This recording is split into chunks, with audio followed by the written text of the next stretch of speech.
Welcome back dear students. So let us continue alkali metals. Last हमने properties पढ़े alkali metals के और reaction with air, solubility, liquid ammonia हमने देखा।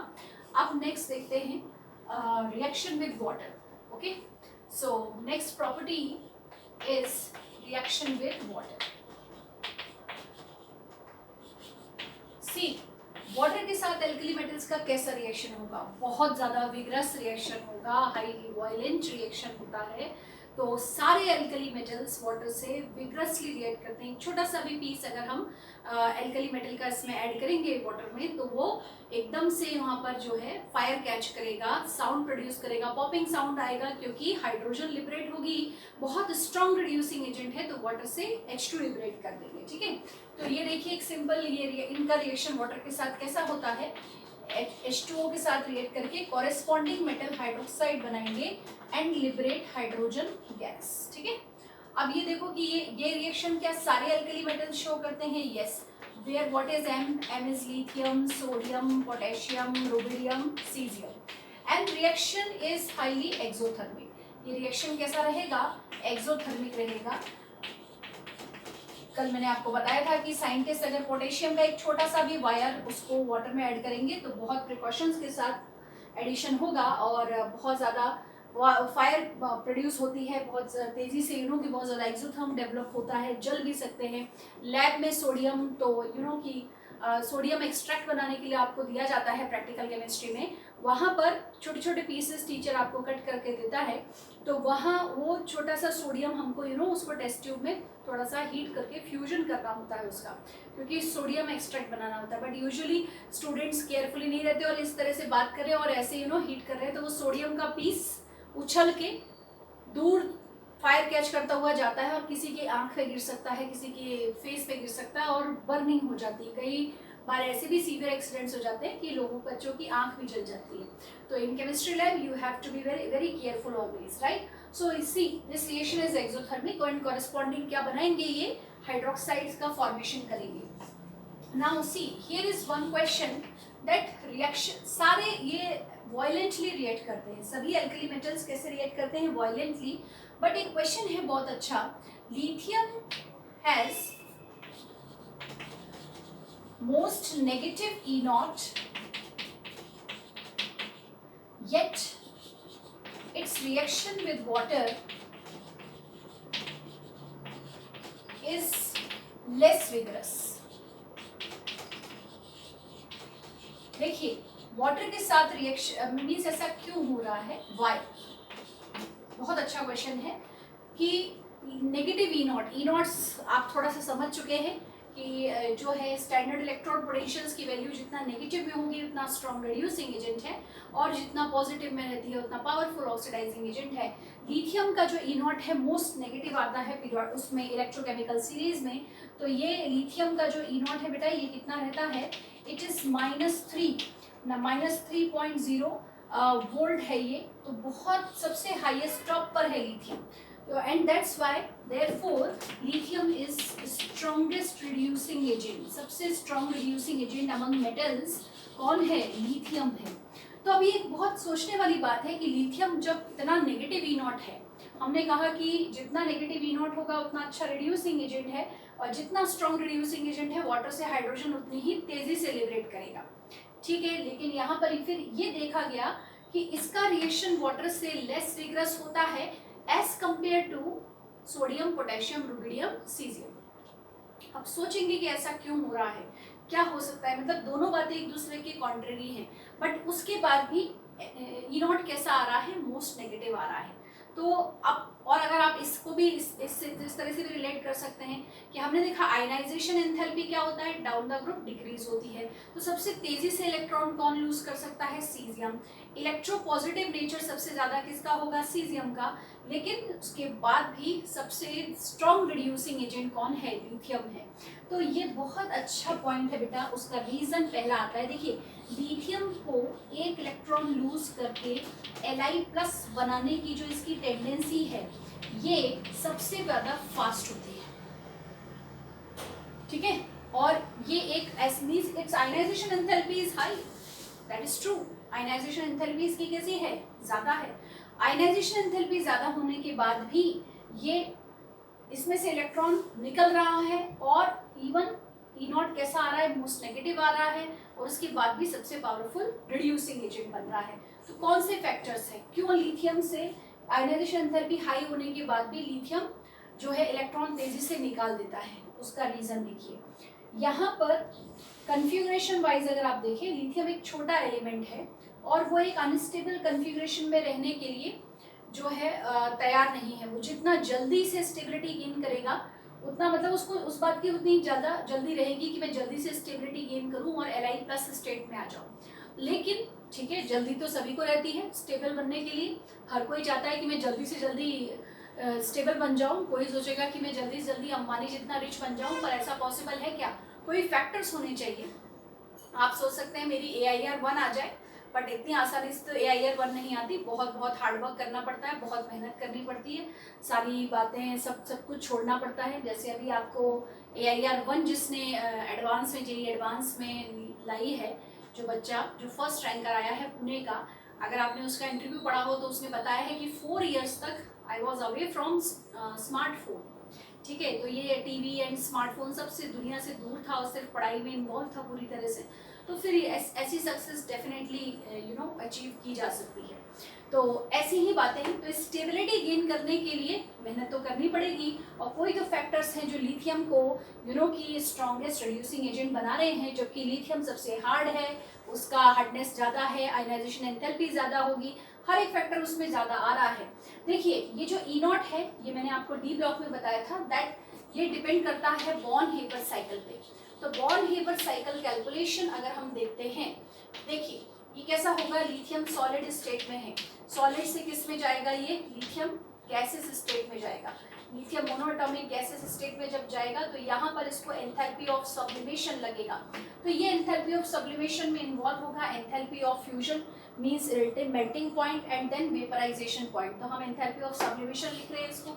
उसके बाद लिथियम में से एक इलेक्ट्रॉन रिमूव होगा तो आयनाइजेशन एंथैल्पी क्या आ जाएगी, 1। अब ये भी ज़्यादा लगेगी।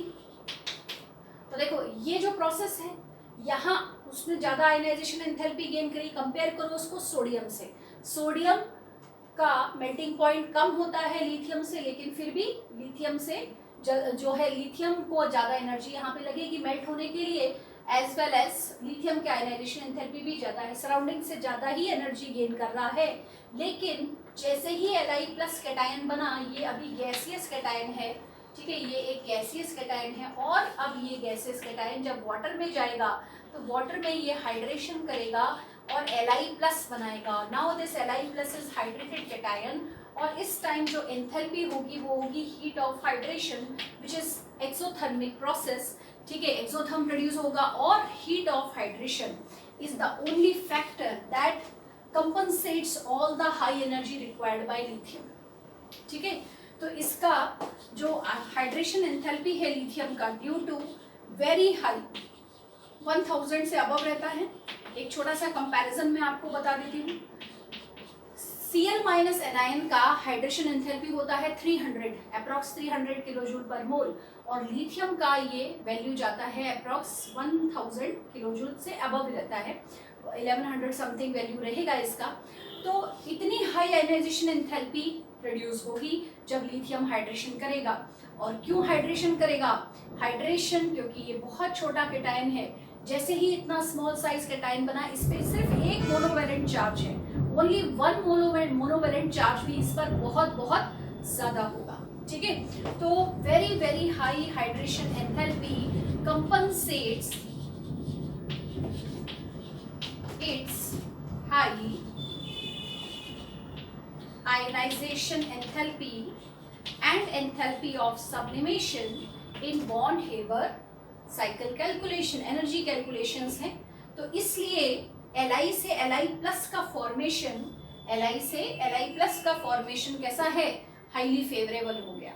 आपको मालूम हो कि अगर मेरी सेविंग पूरी ज़िंदगी की, किसी की सेविंग हो सिर्फ 5 लाख रुपए, और उससे कोई कहे कि जाके इसको इन्वेस्ट कर दो, तो वो कहेगा पागल है क्या, मैं क्यों इन्वेस्ट करूंगा। लेकिन अगर वो कहता है कि श्योरली तुमको यहाँ पर 50 लाख का बेनिफिट हो जाएगा, तो फिर वो कर देगा। ठीक है, तो फिर वो डेफिनेटली उस अपनी सेविंग को इन्वेस्ट करके 50 लाख अर्न करेगा, क्योंकि वहाँ श्योरिटी है और उसको मिलेगा भी। तो वो एक ड्राइविंग फोर्स है हाई हाइड्रेशन एंथैल्पी का, कि जितना भी लिथियम को ये पूरा Li+ कैटायन बनाने में जितनी भी ज़्यादा एनर्जी की रिक्वायरमेंट लगी, उसको उतना ही ज़्यादा जब उसने कैटायन, हाइड्रेटेड कैटायन बनाया, तो वो सारा जो है उसको एनर्जी वापस मिला, एंड वो पूरा ड्राइविंग फोर्स रहेगा इसको जो है Li+ कैटायन बनाने के लिए। And that is the reason, देखिए कि लिथियम का E0 मोस्ट नेगेटिव है। अब ये समझ में आ गया होगा, क्योंकि बॉन हेबर साइकिल में सबसे बड़ा फैक्टर प्रमोट कर रहा है लिथियम को, कौन सा, उसका हाई हाइड्रेशन एंथैल्पी। इसलिए लिथियम वो सबसे स्ट्रॉन्ग रिड्यूसिंग एजेंट है पीरियोडिक टेबल में, और इसका E0 इलेक्ट्रोकेमिकल सीरीज में मोस्ट नेगेटिव है। ठीक है, ये दो बातें आपको समझ में आ गई। अब यहाँ पर देखिए कि ये इस पॉइंट को अब हम देखते हैं, reaction with water is less vigorous. तो लेस विगरस क्यों हो गया, मीन्स अगर हम सोडियम को पानी में डालेंगे तो बहुत जल्दी से फायर कैच करेगा, ज़्यादा एक्सोथर्म प्रोड्यूस करेगा, उससे कम, काफ़ी कम लिथियम का रिएक्शन थोड़ा सा मॉडरेट हो रहा है, उतना वायलेंट नहीं हो रहा है। तो उतना वायलेंट क्यों नहीं हो रहा लिथियम का रिएक्शन, देखो क्योंकि जब लिथियम यहाँ पानी में गया तो इससे पहले कि वाटर से वो रिएक्ट करे, ये Li+ कैटायन हेवीली क्या हो जाएगा, हाइड्रेट हो जाएगा। ठीक है, इसका हेवी हाइड्रेशन होने की वजह से ये इसका रिएक्शन इतना जल्दी से नहीं होगा, मीन्स LiOH का फॉर्मेशन इतना फास्ट नहीं होगा। तो एक तो high hydration due to, means एक रीजन आपको मिल गया, ड्यू टू हाई हाइड्रेशन। ठीक है, लिथियम का रिएक्शन वाटर से लेस विगरस हो जाता है। और दूसरी बात, दैट मेल्टिंग पॉइंट जो है लिथियम का, melting point of lithium is higher. ये बात तो हम जानते हैं कि इसका मेल्टिंग पॉइंट ज़्यादा होगा। क्यों ज़्यादा होगा, क्योंकि लिथियम हार्ड है, साइज स्मॉल है, मेटेलिक बॉन्ड स्ट्रॉन्ग है, हमने कल डिस्कस किया था। तो लिथियम का मेल्टिंग पॉइंट 128 डिग्री सेल्सियस आता है और सीजियम का 28.5 आता है। तो जब मेल्टिंग पॉइंट इसका ज़्यादा है, तो वाटर में जब जैसे इसको ऐड किया जा रहा है, तो ये वाटर में ऐड होने पर देर से मेल्ट होगा, देर से मेल्ट होगा, तो जल्दी से मेल्टिंग नहीं हो रही है, तो ज़्यादा सरफेस एरिया प्रोवाइड नहीं हो रहा है फॉर रिएक्शन। आपको पता है रेट ऑफ रिएक्शन तब इंक्रीज होती है जब सरफेस एरिया बढ़ता है। तो जब वो मेल्ट ही देर से हो रहा है, तो लेसर सरफेस एरिया कांटेक्ट में आएगा वाटर के, इसलिए रिएक्शन कैसी हो जाएगी, लेस विगरस हो जाएगी। सो ये 2 रीजंस हैं इस क्वेश्चन के, ये जो आपसे यहाँ पर पूछा गया है कि लिथियम मोस्ट नेगेटिव E0 होता है, क्यों होता है, ये आपको समझ में आ गया, why it has most negative E0। कभी वो एग्जामिनर क्वेश्चन पूछ ले तो कंफ्यूज नहीं होना, वो पूछे कि लिथियम की आयनाइजेशन एंथैल्पी सबसे ज़्यादा है पीरियड अपने ग्रुप में, उसके बाद भी लिथियम सबसे स्ट्रॉन्ग रिड्यूसिंग एजेंट कैसे हो गया। रिड्यूसिंग एजेंट्स क्या होते हैं, जो जल्दी से इलेक्ट्रॉन देते हैं। तो बहुत कॉमन सी बात है कि एक इलेक्ट्रॉन को निकालने में जब ज़्यादा एनर्जी लग रही है लिथियम में अपने ग्रुप के एलिमेंट्स के कंपैरिजन में, फिर भी लिथियम बड़ी तेजी से इलेक्ट्रॉन देने वाला एलिमेंट बन जाता है, स्ट्रॉन्गेस्ट रिड्यूसिंग एजेंट बनता है। क्यों बनता है, क्योंकि उसको उसका जो प्रोसेस है हाई हाइड्रेशन एंथैल्पी वो उसको सपोर्ट कर रहा है। ठीक है, बॉन हेबर कैलकुलेशन से, और इसी वजह से इसका E0 मोस्ट नेगेटिव आ गया। दूसरा, उसके बाद भी इसका रिएक्शन वाटर से लेस विगरस हुआ। क्यों लेस विगरस हुआ, तो 2 रीजंस आए, क्योंकि वो वाटर में जाकर हाइड्रेशन स्टार्ट कर देता है, हाइड्रेशन उसका हेवीली हो जाता है, that's why reaction rate decrease होती है। एंड सेकेंडली, ये इसका मेल्टिंग पॉइंट लिथियम का अपने ग्रुप के सभी एलिमेंट्स के कंपैरिजन में ज़्यादा है, तो लेसर सरफेस एरिया प्रोवाइड करेगा रिएक्शन के लिए, इसलिए ये रिएक्शन इतनी ज़्यादा विगरस नहीं होगी। So both these 2 factors nullify this exotherm produce by lithium. इसलिए लिथियम का रिएक्शन जब वाटर से होता है तो लेस एक्सोथर्म प्रोड्यूस होता है, बट रिएक्शन होगा, हाइड्रोक्साइड बनेगा, सारे एलिमेंट्स इसी तरह से रिएक्ट करेंगे, भाई हाइड्रोक्साइड भी बनेगा और हाइड्रोजन गैस भी डेफिनेटली लिबरेट होगी। ठीक है, आ गया समझ में, जल्दी से नोट कर लीजिए।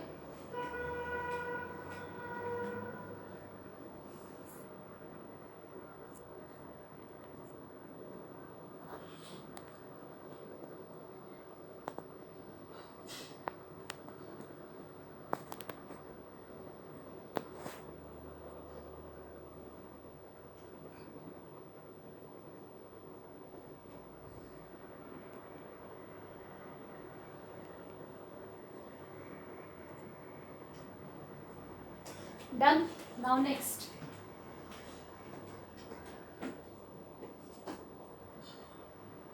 अब देखिए, अब आते हैं हम इसके कंपाउंड्स पे. हमने इनकी रिएक्टिविटीज देख ली, एल्कली मेटल्स किस तरह से रिएक्ट करते हैं. नाउ सी कि ये कौन कौन से कंपाउंड्स बनाते हैं, और उस पर ऑर्डर बेस्ड क्वेश्चंस बहुत पूछते हैं. Order based, thermal stability order and solubility order. Now see basically देखिए कौन कौन से कंपाउंड्स बनाए इन्होंने. ऑक्साइड्स, ऑक्सीजन से रिएक्ट करके. हाइड्रोक्साइड्स, ठीक है.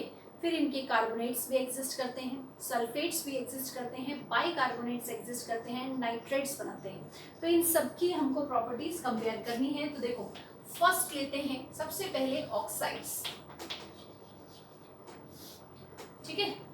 नाउ सी, यहाँ पर बेटे जो है, हम जैसे मैंने कहा कि सबसे ज्यादा क्वेश्चन पूछते हैं थर्मल स्टेबिलिटी पर और सॉल्युबिलिटी इन वाटर पर. इनके ऑर्डर्स पूछे जाते हैं. तो एक छोटा सा एक कंसेप्ट मैं आपको लिखवाऊंगी, पहले वो कंसेप्ट आप ध्यान रखना, और वो फिर हम उसको अप्लाई करेंगे. वो अप्लाई होगा ऑक्सो सॉल्ट में. ऑक्सो सॉल्ट्स, ऑक्सो एनाइंस जो बनाते हैं ये, उसमें एप्लीकेबल होगा. उससे हमारे लिए ऑर्डर मेकिंग बहुत ईजी हो जाएगा, ठीक है. तो वेल, ऑक्साइड्स में ऐसा नहीं है. ऑक्साइड्स में पहले देख लेते हैं. तो कौन मोनो ऑक्साइड्स की बात हो रही है लिथियम के. सो Li2O, ठीक है, Na2O and K2O, Rb2O and CS2, ठीक है. ये हो गया ऑक्साइड्स का नेचर. अब इन ऑक्साइड्स की देखो, सबसे पहले हमसे पूछा जाएगा ये सारी ऑक्साइड्स कैसी हैं, बेसिक है. तो इनमें ट्रेंड कैसा रहेगा, देखो हम ये एक लिख सकते हैं. First of all what that basic nature क्या हो रहा है. Basic nature down the group increase हो रहा है. बेसिक नेचर इंक्रीज होगा. तो देखिए, बेसिक नेचर जब इंक्रीज होता है तो वाटर में सॉल्युबिलिटी सबसे ज्यादा होती है. वाटर में सॉल्युबिलिटी भी इंक्रीज होगी. बेसिक मीन्स व्हाट, हम इनको बेसिक क्यों कहते हैं कि वाटर में डिसॉल्व होकर जितनी जल्दी हाइड्रोक्साइड्स बनाएंगे, वाटर सोल्यूबल हाइड्रोक्साइड्स बनाएंगे, एल्कलाइन मीडियम बनेगा, तो उसे हम क्या कहेंगे कि दे आर बेसिक. उतना स्ट्रॉन्ग बेस बना. तो इट मीन्स कि बेसिक नेचर एक बहुत अच्छा पॉइंट रहेगा, कंसेप्ट रहेगा हमको इनके जो है ऑर्डर्स बनाने के लिए. और ये फैक्ट है कि जितना स्ट्रांगली बेसिक है कोई भी कंपाउंड, वो वाटर में उतना ही ज़्यादा सॉल्यूबल होगा. अब ये एक कंसेप्ट मैंने आपको की कंसेप्ट बता दिया है, इसे ध्यान रखेंगे आप, ठीक है. So basic nature down the group क्या हो रहा है, इंक्रीज. तो as a result what you say that solubility of these oxides, solubility in water क्या होगी, वो भी डाउन द ग्रुप इंक्रीज होगी, ठीक है. सॉल्युबिलिटी इन वाटर क्या होगी, डाउन द ग्रुप इंक्रीज होगी. थर्ड ऑर्डर आता है थर्मल स्टेबिलिटी का.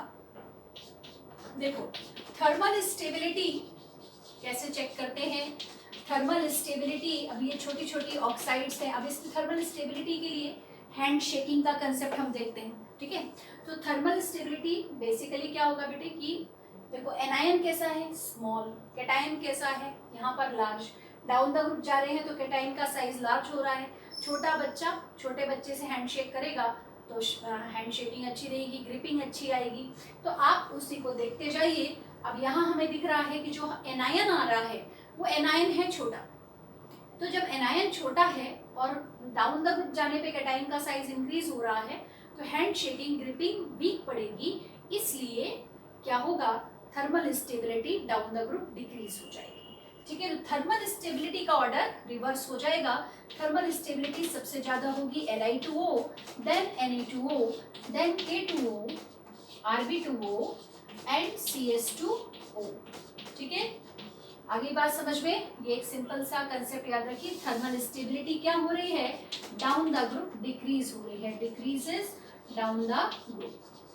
रीजन क्लियर हो गया, ठीक है. हैंडशेकिंग देखो और बस ऑर्डर्स बनाते जाओ. और सॉल्युबिलिटी का मैंने आपको कंसेप्ट बता दिया. कोई भी कंपाउंड जितना बेसिक होता है उतना ज्यादा वाटर में सॉल्युबल होता है. और सबसे अच्छी बात है, आप देखो बड़ी ही इजी बात है, एल्कली मेटल्स पूरी पीरियोडिक टेबल के सबसे ज़्यादा बेसिक एलिमेंट्स हैं. तो उनके कंपाउंड्स, उनके सॉल्ट्स पूरे पीरियोडिक टेबल में सबसे ज़्यादा बेसिक हो गए. इट मीन्स सारे एल्कली मेटल कंपाउंड्स की सॉल्युबिलिटी वाटर में बहुत ज़्यादा होगी. अगर हमको डिफरेंट एलिमेंट्स दे दिए, डिफरेंट एलिमेंट्स के सॉल्ट दे दिए और एल्कली मेटल के सॉल्ट से कंपेयर करने को पूछा, तो आप सीधे सीधे बोलेंगे भाई alkali metal salts are most basic, ठीक है, very clear. And if they are most basic they are highly soluble in water. Solubility के कंसेप्ट्स को मैं बहुत डिटेल में आपको सॉल्ट एनालिसिस में अलग से पढ़ाने वाली हूँ, ठीक है, क्योंकि ये बहुत इंपॉर्टेंट है जेईई एडवांस पर्पस के लिए। क्वेश्चंस इससे बहुत इजीली सॉल्व हो जाते हैं, एक बार मेहनत कर लेनी है इस कंसेप्ट पर। ओके, तो ये बेटा हो गया ऑक्साइड्स का। और basic nature increase, solubility in water increases down the group, and what happen, thermal stability decreases down the group. Now see second compounds कौन से होते हैं, हाइड्रोक्साइड्स। तो हाइड्रोक्साइड्स लिखिए।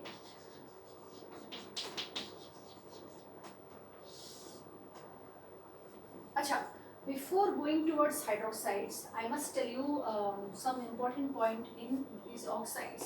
देखिए ये जो ऑक्साइड्स हैं ये तो हो गई normal oxide. Peroxides and superoxides की कल हमने बात की थी, तो आपने देखा कि वो बहुत अच्छे स्ट्रॉन्ग ऑक्सीडाइजिंग एजेंट है because they liberate oxygen, specially super oxides liberate oxygen. देखिए इस वजह से यहाँ पर नोट पॉइंट लिख लेना कि ये जो CO2 है, CO2 Na2O2, Na2O2 का तो कमर्शियल नेम ही क्या है, ऑक्सोन है। तो CO2 Na2O2 superoxides are used as space capsules. बहुत important point, see they are used as space capsules. इनको सुपर ऑक्साइड्स को CO2 Na2O2 और अभी यहाँ पर एक हाइड्रोक्साइड भी आएगा वो भी है, तो इनको हम एज यू नो कि स्पेस कैप्सूल यूज करते हैं। क्या होते हैं स्पेस कैप्सूल, स्पेस क्राफ्ट जो स्पेस में भेजा जाता है उसमें एस्ट्रोनॉट्स बैठ के जाते हैं। तो आपने कभी सोचा है कि वो एस्ट्रोनॉट्स कैसे सांस लेते होंगे, तो आप कहेंगे मैम ऑक्सीजन सिलेंडर ले जाते होंगे, अच्छी बात है। क्या आपने आप सुनीता विलियम्स का वीडियो देखा होगा जो उन्होंने वहाँ पे दिया है, तो क्या ऐसा देखा आपने कि वो स्पेसक्राफ्ट के अंदर ऑक्सीजन सिलेंडर लगाई हुई थी? जी नहीं, वो बात कर रही थी अच्छे से, तो वहाँ पे कोई ऑक्सीजन सिलेंडर नहीं था। और एक्चुअली अगर ऐसा हो कि वो ऑक्सीजन सिलेंडर से इतने सारे लेकर जाएं, किसी को 1 मंथ कंप्लीट करना है, किसी को वहाँ 2 मंथ कंप्लीट करना है, किसी को पूरा ऑर्बिट का चक्कर लगाना है, ठीक है, तो इस स्पेसक्राफ्ट का वेट बहुत ज़्यादा हो जाए और ज़्यादा हो जाएगा तो उस स्पेसक्राफ्ट को एस्केप वेलोसिटी नहीं मिलेगी अर्थ के ऑर्बिट को क्रॉस करने के लिए, तो वो स्पेसक्राफ्ट नीचे ही आने वाला है, समंदर में डूबेगा फिर। तो एक्चुअली स्पेस वहाँ पर वो एस्ट्रोनॉट्स कैसे सांस लेते हैं, तो वहाँ पर ये कैप्सूल्स यूज किए जाते हैं। क्या ये कैप्सूल्स खा जाते हैं एस्ट्रोनॉट्स? जी नहीं। देखिए प्लांट्स भी नहीं लेके जा सकते, एनी आइडिया? चलो प्लांट्स रख लेते हैं, प्लांट्स क्या करेंगे, ऑक्सीजन बनाते रहेंगे, ऐसा भी नहीं है। विंडो भी ओपन नहीं कर सकते कि स्पेस में हवा आ जाए भी आने दो, तो ऐसा भी नहीं होगा, कोई चांस नहीं है, देयर इज नो ऑक्सीजन। सो जो स्पेसक्राफ्ट की बॉडी है उस बॉडी में पूरे ये इस कैप्सूल्स फिट कर दिए जाते हैं CO2 Na2O2 के। देखिए CO2 की क्या प्रॉपर्टी है, एक और बात कि CO2 ऑक्सीजन तो चाहिए ही उनको वहाँ अपने जीवन के लिए, लेकिन वो जो CO2 एक्सेल कर रहे हैं वो CO2 का क्या होगा, क्योंकि वो सफोकेशन हो जाएगा। तो वहाँ पर ये space capsule dual role play करते हैं। Actually they play role of plants जो रोल प्ले करते हैं हमारी लाइफ में, वैसा ही ये रोल प्ले करते हैं। CO2 एब्जॉर्ब करेंगे, CO2 एब्जॉर्ब करके क्या बना लेंगे, potassium carbonate and liberates oxygen. तो समझ में आ रहा है, CO2 एब्जॉर्ब किया और लाइफ गिविंग गैस प्रोड्यूस किया ऑक्सीजन। प्लांट्स भी ऐसे ही करते हैं, CO2 एब्जॉर्ब करते हैं और फिर ऑक्सीजन प्रोड्यूस करते हैं, ठीक है।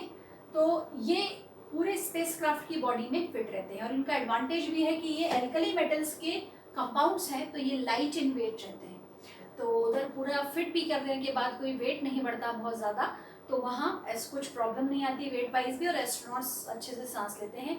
और ये कैप्सूल इसमें जैसे सुपर ऑक्साइड है ना, ये Na2O2, इसको भी बिल्कुल इसी तरह से यूज करता है। Na2O2 भी क्या प्रोड्यूस करती है, ये भी ऑक्सीजन प्रोड्यूस करती है, इसलिए इसको नेम ही दिया गया है ऑक्सोन, इसका कमर्शियल नेम है ऑक्सोन।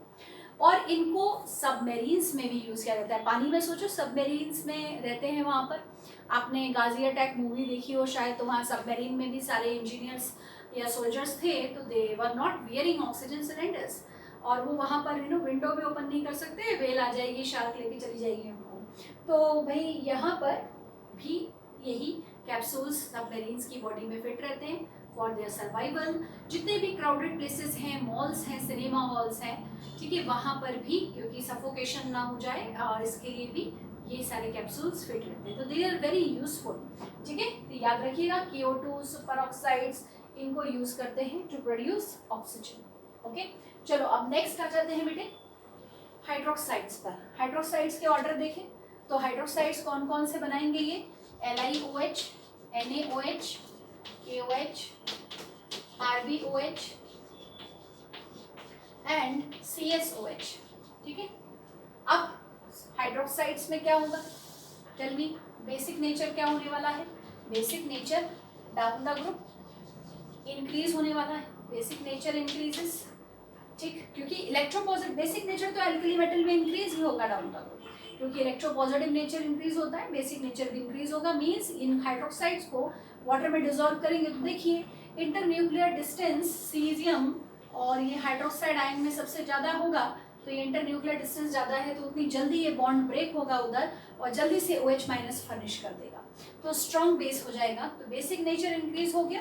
तो बताओ सॉल्युबिलिटी पे क्या इफेक्ट पड़ने वाला है, solubility in water also increases, solubility क्या होगी, इंक्रीज होगी, ठीक है। अब आते हैं थर्मल स्टेबिलिटी पे, TS is what, thermal stability, in short लिखेंगे।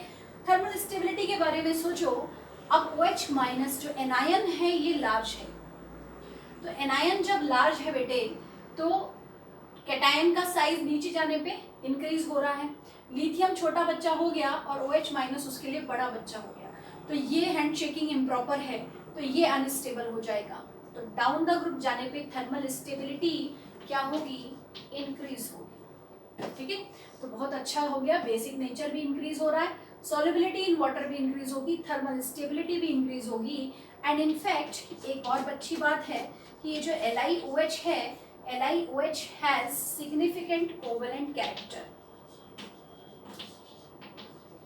LiOH में सिग्निफिकेंट कोवेलेंट कैरेक्टर होने की वजह से ये कैसा होगा, ऑर्गेनिक सॉल्वेंट में मोर सॉल्युबल होगा, therefore more soluble in organic solvents. अगर हम इसको अल्कोहल वगैरह में डिसॉल्व करेंगे तो ये तेजी से डिसॉल्व होगा, वाटर में डिसॉल्व होगा बट लेस सॉल्युबल रहता है, कैसा रहता है, लेस सॉल्युबल रहता है, ठीक है। आगे बात समझ में, तो ये हाइड्रोक्साइड्स के लिए हो गया। अब लिथियम में LiOH में सिग्निफिकेंट कैरेक्टर क्यों आया, कोवेलेंट कैरेक्टर, क्योंकि Li प्लस छोटा कैटायन है और ये OH माइनस का साइज कैसा है, लार्ज, ये कैटायन क्या करेगा, पोलराइजेशन कॉज कर देगा, इसको पोलराइज करने लगेगा और इस वजह से ये जो OH माइनस का क्लाउड है ये डिस्टॉर्ट हो जाएगा, और जब ये डिस्टॉर्शन हो रहा है तो समवेयर ऑर्बिटल ओवरलैप हो जाता है जिसकी वजह से कोवेलेंट कैरेक्टर डेवलप होगा and as a result LiOH becomes slightly covalent, और कोवेलेंट नेचर आते ही मेल्टिंग पॉइंट कम हो जाएगा, थर्मल स्टेबिलिटी कम हो जाएगी, वाटर में सॉल्युबिलिटी भी कम हो जाएगी because covalent compounds are less soluble in water. Is that clear, आ गया समझ में। तो इस तरह से आपको ऑर्डर्स बनाने हैं, तो ये जल्दी से नोट कर लीजिए, ये सभी बहुत स्ट्रॉन्ग बेसिस हैं, all are very very strong basis.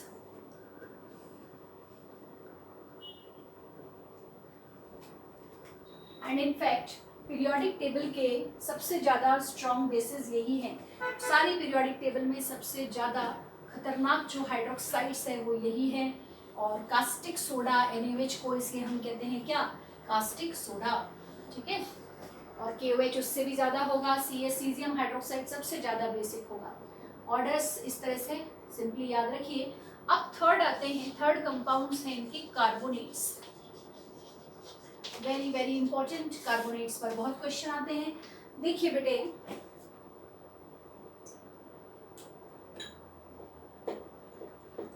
Yes, carbonates के बारे में क्या याद रखना है। अब देखिए हमने ऑक्साइड एंड हाइड्रोक्साइड को अलग रख दिया था, अब मैं आपको वो कंसेप्ट बताती हूँ जिससे क्वेश्चन बहुत इजी हो जाएंगे, ऑर्डर मेकिंग बहुत इजी हो जाएगा। देखिए एक बहुत आसान सा क्वेश्चन साइंटिस्ट कंसेप्ट दिया साइंटिस्ट ने कि in case of oxo salts, ठीक है, तो उन्होंने एक सिंपल कंसेप्ट दिया, more the basic nature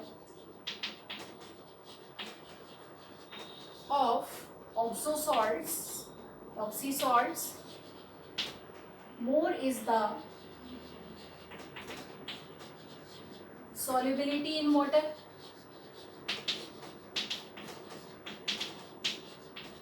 and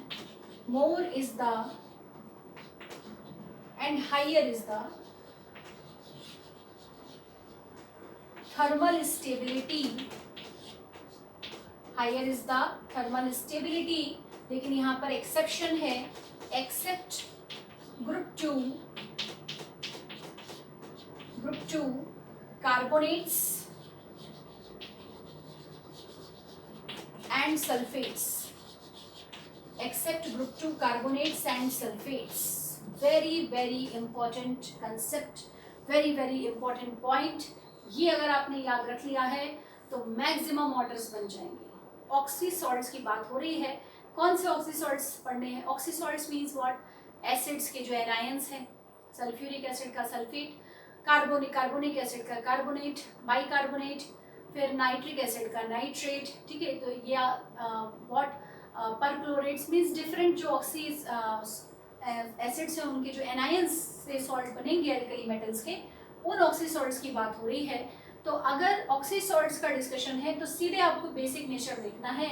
more the basic nature, जितना बेसिक नेचर होगा ऑक्सी सॉल्ट का उतना वाटर में ज़्यादा सॉल्यूबल हो जाएगा और उसने ही उसकी थर्मल स्टेबिलिटी भी इंक्रीज होगी.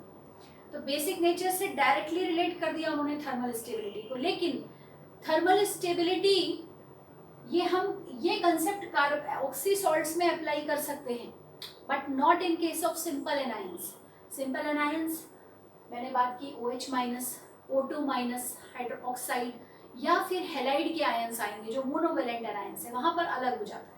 ठीक है, तो F minus, Cl minus, Br minus, I minus, तो वहाँ ये कंसेप्ट एप्लीकेबल नहीं है क्योंकि वहाँ कुछ डिफरेंट फिनोमिना हो जाएगा.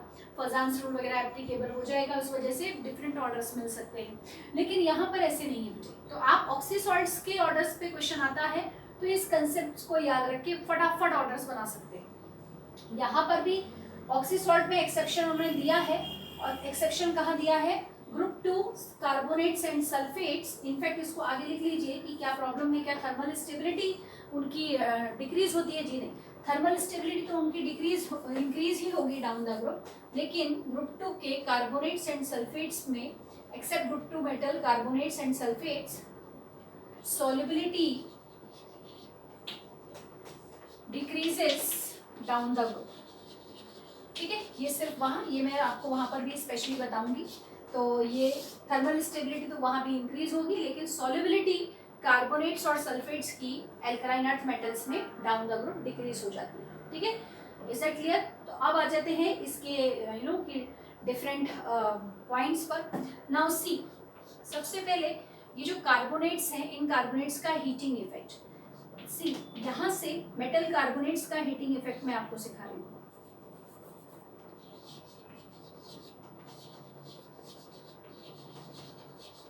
देखिए, मेटल कार्बोनेट्स को हम हीट करते हैं तो ये कार्बोनेट हीट करने पर क्या होगा?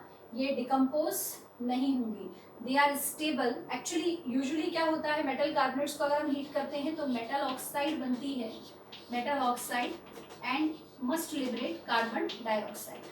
ठीक है, सारे पीरियोडिक टेबल में जितने भी मेटल कार्बोनेट्स हैं, अगर उनका मैं हीटिंग इफेक्ट एक साथ कंप्राइज करूँ, समराइज कर दिया मैंने, तो ये आ जाता है. ठीक है, तो मेटल कार्बोनेट्स को हीट करके मेटल ऑक्साइड बनेगी और CO2 लिबरेट होगी. एक्सेप्ट इस हीटिंग इफेक्ट का एक्सेप्शन है सोडियम, पोटेशियम, रुबिडियम, सीजियम.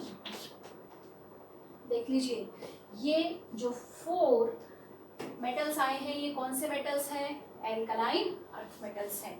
तो ये एक्सेप्शन भी बेटा एल्कलाइन अर्थ मेटल्स में ही आपको देखने को मिलेगा.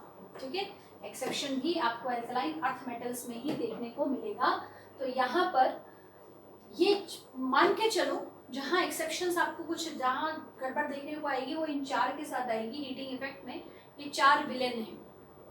ठीक है, बाकी सब हीरो हैं और ये 4 विलेन हैं, सोडियम, पोटेशियम, रुबिडियम, सीजियम. इनके कार्बोनेट्स की थर्मल स्टेबिलिटी इतनी ज़्यादा होती है कि अप टू 800 डिग्री सेल्सियस तक ये डिकम्पोज नहीं होंगे। समझ में आया?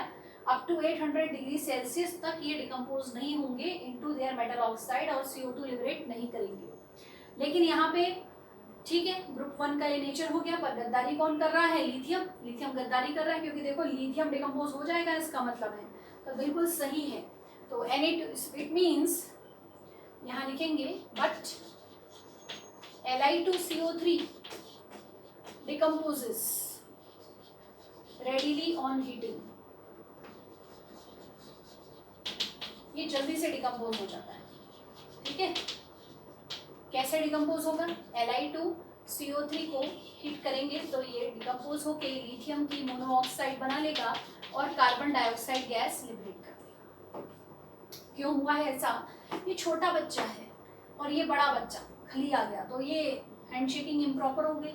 अब क्या कर, छोटे बच्चे को आप खली के घर ले गए और वहाँ पर उसका भी कोई रिलेटिव है, वो भी यहाँ पे एक छोटा बच्चा, आप लेके गए हो कि खली से बात करो, और वो किससे बात करेगा? वो थोड़ी देर खली के पास खड़ा रहेगा और थोड़ी देर बाद वो खिसक लेगा और जाके वो छोटा बच्चा दूसरा है उसके साथ खेलने लग जाएगा। तो बिल्कुल वैसा ही है। अरे भाई, लिथियम को हमने क्या किया, इतना बड़ा एनायन दे दिया तो वो उसको होल्ड नहीं कर पाएगा। थोड़ी देर बाद उसको जैसे अगर हमने हीट कर दिया तो वो जल्दी से डिकम्पोज होगा और उसमें से जो अपने मतलब का एनायन है, कौन? O2- उसके साथ कंबाइन हो जाएगा। दोनों छोटे बच्चे खेलते हुए नजर आएंगे बिल्कुल थोड़ी देर में अच्छे से। तो वो दोनों छोटा कैटायन छोटा एनायन बन के निकल गए, लिथियम ऑक्साइड बना दिया और उसने CO2 को लिबरेट कर दिया। तो ये हीटिंग इफेक्ट है, ठीक है। तो हीट करेंगे तो ऐसा रहेगा अप टू 800 डिग्री सेल्सियस तक, याद रहे अप टू 800 डिग्री सेल्सियस तक अगर हम हीट कर रहे हैं तो सोडियम, पोटेशियम, रुबिडियम, सीजियम के कार्बोनेट्स डिकम्पोज नहीं होते हैं। In fact all other bivalent metal carbonates decomposes to give CO2। अब इसके बाद पीरियोडिक टेबल के कोई भी कार्बोनेट्स को लेकर आ जाएं आप, तो वो सारे मेटल कार्बोनेट्स डिकम्पोज होकर मेटल ऑक्साइड बनाएंगे और CO2 लिबरेट कर देंगे। इसमें सिर्फ Ag हाजी जो है, ठीक है, सिल्वर एंड मर्क्यूरी, उनके कार्बोनेट्स से मेटल ऑक्साइड की जगह मेटल मिलेगा। वो कहेंगे भाई हमें तो ऑक्साइड भी नहीं बनाना, reason you know, Ellingham diagram से पता है, कंपाउंड्स बनाने की बिल्कुल इच्छा नहीं रहती है उनकी, तो वो रेसिड्यू मेटल मिलेगा वहाँ पर, ठीक है, और CO2 एंड ऑक्सीजन भी लिबरेट करेंगे। वेल, उनकी बातें बाद में की जाएंगी एल्कलाइन अर्थ सॉल्ट एनालिसिस में। तो ये हीटिंग इफेक्ट हो गया कार्बोनेट्स का। अब देखिए नेक्स्ट,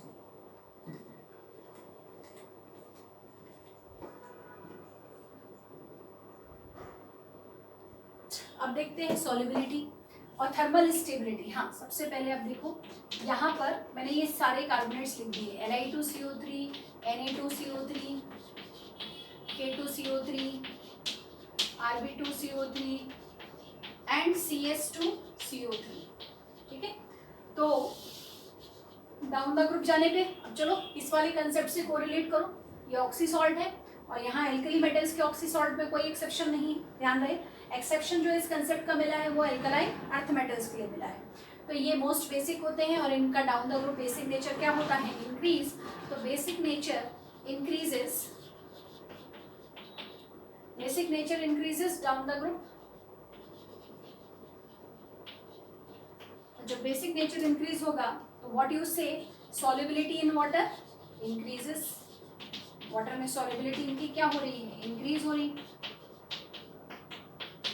और सॉल्युबिलिटी भी इंक्रीज होगी, साथ ही साथ थर्मल स्टेबिलिटी भी इंक्रीज होगी, ठीक है। थर्मल स्टेबिलिटी में कोई एक्सेप्शन नहीं, यहाँ पर एग्जैक्ट ऑर्डर है कार्बोनेट्स के लिए, बाइकार्बोनेट्स। देखो ये जो कंसेप्ट है बेटे, ये कंसेप्ट कहाँ कहाँ आपको बिल्कुल एप्लीकेबल कर सकते हैं आप आंख बंद करके। कार्बोनेट्स, बाइकार्बोनेट्स, सल्फेट्स, और जो है नाइट्रेट में लिटिल बिट एक्सेप्शन है, वहाँ उसको हम अप्लाई कर सकते हैं। सॉल्युबिलिटी में तो कहीं भी कोई बहुत ज़्यादा एक्सेप्शन नहीं आएगा। नाउ सी, नेक्स्ट आ जाते हैं बाइकार्बोनेट्स पर।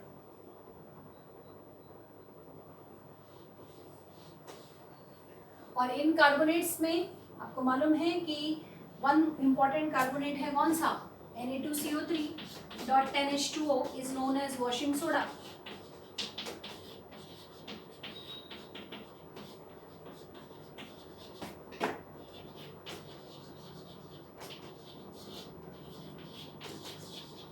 Okay, it is known as washing soda। Second is bicarbonates. तो बाइकार्बोनेट्स पर भी ये एक्सेप्शन लगा दीजिए, लेकिन पहले हम इसका हीटिंग इफेक्ट देखते हैं बाइकार्बोनेट्स का।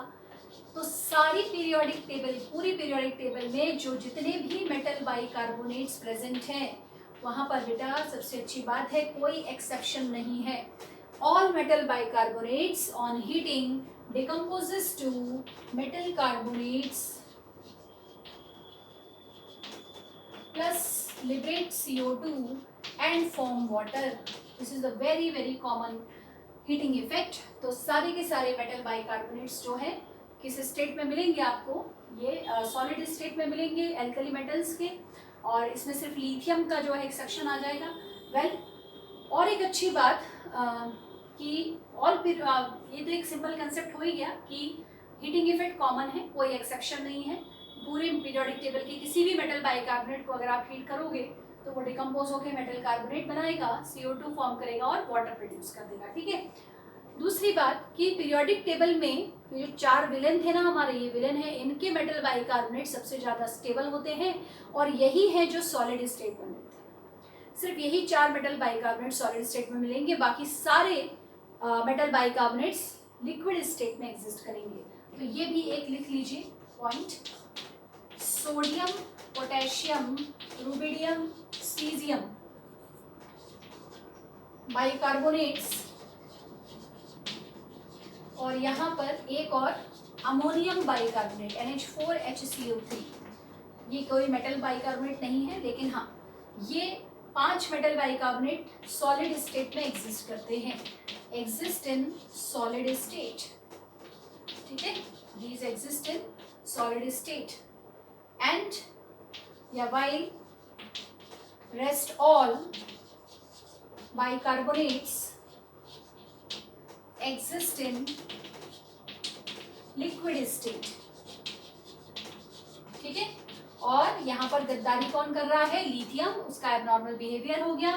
तो lithium bicarbonate in group 1 LiHCO3 exist in solution form, ये लिक्विड स्टेट में मिलेगा। ये अपनी ग्रुप के मेंबर्स के जैसा नहीं हो रहा है स्टेबल। क्यों नहीं हो रहा है, लिथियम छोटा बच्चा है, रूल्स ब्रेक करेगा, स्मॉल कैटायन बिगर एनायन होल्ड नहीं कर सकता बेचारा, उसकी गलती भी नहीं है, तो इसलिए वो लेस स्टेबल रहेगा एंड दैट्स व्हाई ये सॉल्यूशन फॉर्म में ही एग्जिस्ट करेगा, लिक्विड स्टेट में मिलेगा। ठीक है, ओके। अब ये हीटिंग इफेक्ट हो गया। नाउ सॉल्युबिलिटी ऑर्डर बना लेते हैं। तो LiHCO3, NaHCO3, KHCO3, RbHCO3 and CsHCO3। वही एक सिंगल कंसेप्ट जो यहाँ लगा था, कोई एक्सेप्शन नहीं है। Down the group basic nature क्या हो रहा है, इंक्रीज। तो बेसिक नेचर इंक्रीज होगा तो सॉल्युबिलिटी इन वाटर इंक्रीज होगी।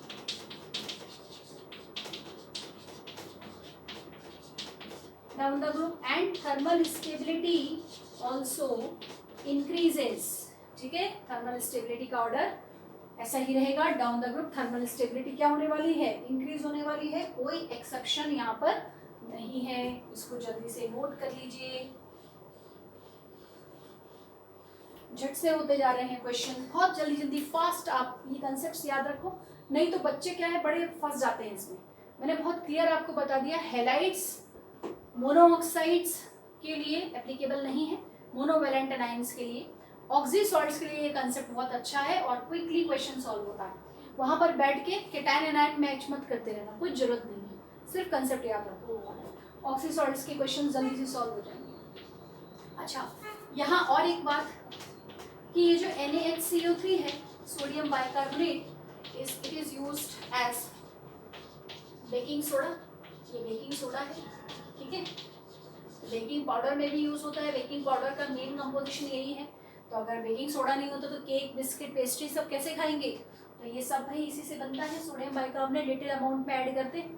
तो एक देखो क्यों होगा, आप देखिए कि NaHCO3 थोड़ा सा ऐड किया तो हीट करेंगे, केक में ऐड किया हुआ है, क्या बना रहा है, sodium carbonate plus CO2 plus water. अब ये मत डर जाना कि अरे हम तो वॉशिंग सोडा खा रहे हैं क्या, मतलब जब हीट केक में ऐड कर रहे हैं और ये तो हीटिंग पे क्या बना देता है, सोडियम कार्बोनेट, तो इसका मतलब तो वॉशिंग सोडा बन गया केक में। बट जी नहीं, उसमें बेकिंग पाउडर हम जब ऐड करते हैं तो बेकिंग पाउडर में कैल्शियम के फॉस्फेट्स भी ऐड रहते हैं, तो वो एसिडिक सॉल्ट है, वो एसिडिक सॉल्ट इस बेसिक सॉल्ट को नलीफाई कर देता है इसके इफेक्ट को, और फिर इसलिए आपको केक बेटर नहीं लगता। जो CO2 इवॉल्व होगी वो केक को फ्लफी बनाती है, ठीक है, तो इसलिए इसको हम बहुत ज़्यादा यूज़ करते हैं। और जो मैंने बताया कल, याद रखना, ये बड़ी गलती करते हो, कॉमन सेंस के नाम पे केमिस्ट्री जीरो है तुम्हारी, मतलब अपने आसपास देखना नहीं है, सिर्फ किताबें रटते रहना है। रट लेना भी बहुत खराब बात होती है, रटना इतना भी नहीं, तो दिमाग लगा के रटना होता है, ठीक है, किसी भी चीज़ में, मतलब नकल के लिए भी अकल की ज़रूरत होती है, इसलिए कहा गया कि भाई सिंपल सा क्वेश्चन है, आपके हैंड पे उन्होंने कुछ भी ऐसा पूछ सकते हैं, वो टॉयलेट क्लीनर आपके हैंड पे गिर गया तो क्या करेंगे उस टाइम, आप उसके इफेक्ट को कैसे नलीफाई करेंगे। तो एनीवेज जाएंगे, लैब में जाएंगे, पहले दौड़ेंगे, हाथ तब तक पूरा जल जाएगा, तब एनीवेज डालेंगे उस पर, जी नहीं, वहाँ पर क्या ऐड करेंगे, जो बेकिंग सोडा रखा है घर में उसका सॉल्यूशन ऐड कर दीजिए।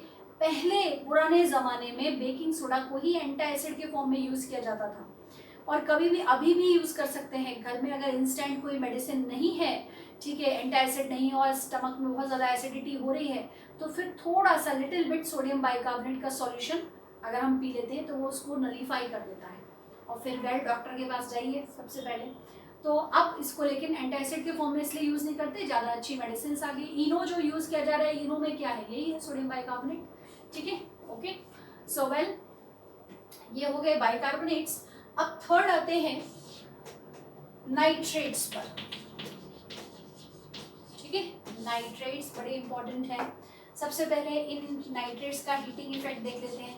तो सब ऑल मेटल नाइट्रेट्स का हीटिंग इफेक्ट देखिए बेटा, पीरियोडिक टेबल के सभी मेटल नाइट्रेट्स को अगर हम हीट करेंगे तो एक्चुअली क्या होता है, मेटल ऑक्साइड बनेगा, ठीक है, plus reddish brown gas NO2 liberate होगी और ऑक्सीजन लिबरेट करते हैं। तो देखो दो दो गैसेस लिबरेट होती हैं, जिसमें से ये कैसी है, रेडिश ब्राउन है, NO2, और ये ऑक्सीजन कलरलेस है, लेकिन ये दोनों ही गैसेस पैरामैग्नेटिक गैसेस हैं।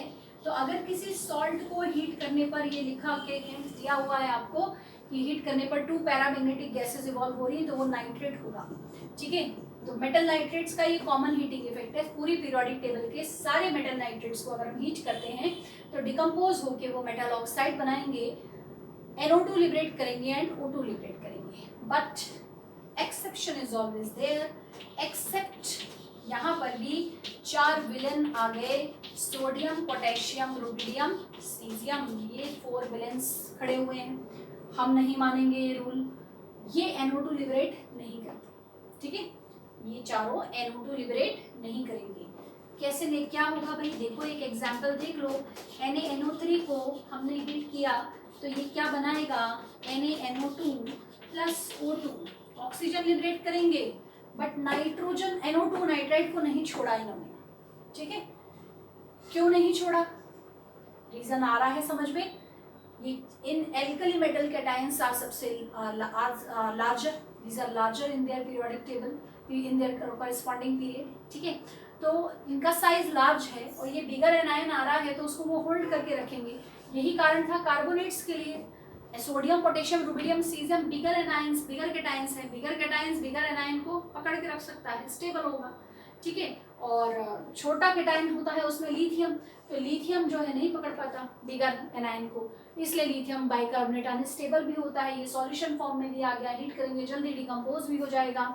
और दूसरे लिथियम महाशय क्या करते हैं, ये कोवलेंट कैरेक्टर डेवलप करना शुरू कर देते हैं, तो इस वजह से और भी ज़्यादा लिथियम के सॉल्ट्स अनस्टेबल हो जाते हैं, ठीक है, अनस्टेबल हो जाते हैं, लेस सॉल्युबल हो जाते हैं। नाउ सी, आ गया समझ में, NaNO3 NaNO2 प्लस O2 बना रहा है, के पोटेशियम नाइट्रेट को हीट करेंगे, KNO2 प्लस O2 बनेगा, तो ये बिगर एनायन को होल्ड कर पा रहे हैं, लेकिन लिथियम क्या करेगा, यहाँ पर लिथियम इस फैमिली का गद्दार एलिमेंट, तो ये इसने यहाँ पे, ये पूरी पीरियोडिक टेबल जिस तरफ जा रही है ये भी उसी दिशा में बढ़ रहे हैं, तो ये देखिए इसको हीट करेंगे तो लिथियम ऑक्साइड बना लेगा प्लस NO2 प्लस O2, ठीक है, प्लस NO2, ये दोनों पैरामैग्नेटिक गैसेस लिबरेट करी, उसका रीजन यही था छोटा बच्चा छोटे बच्चे के साथ हैंडशेक करेगा, नाइट्रेट के साथ उसको बिठा दिया, थोड़ी देर बाद करेगा और थोड़ा सा उसको जैसी कुछ हीटिंग कहीं से एनर्जी मिली तो इसमें से अपने मतलब का ऑक्सीजन लेके भाग जाएगा और NO2 को हवा कर देगा, तो NO2 और O2 लिबरेट हो जाएंगे। This is heating effect of what? This is heating effect of metal nitrates. इसको याद रखना है बच्चों, ठीक है, जल्दी से नोट करिए।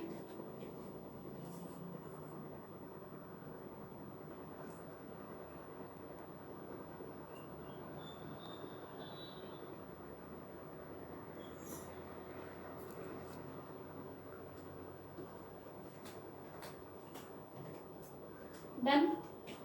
चलो अब नेक्स्ट, नाइट्रेट्स की थर्मल स्टेबिलिटी एंड सॉल्युबिलिटी का ऑर्डर कैसा रहना है? तो देखिए थर्मल स्टेबिलिटी तो हमने देख ही ली, लिथियम नाइट्रेट झट से डिकम्पोज हो जा रहा है, बाकी सब नहीं हो पा रहे, तो थर्मल स्टेबिलिटी में भी मीन्स यहाँ पर वही कंसेप्ट है कि basic nature down the group increase होगा तो थर्मल स्टेबिलिटी भी डाउन द ग्रुप इंक्रीज होगी।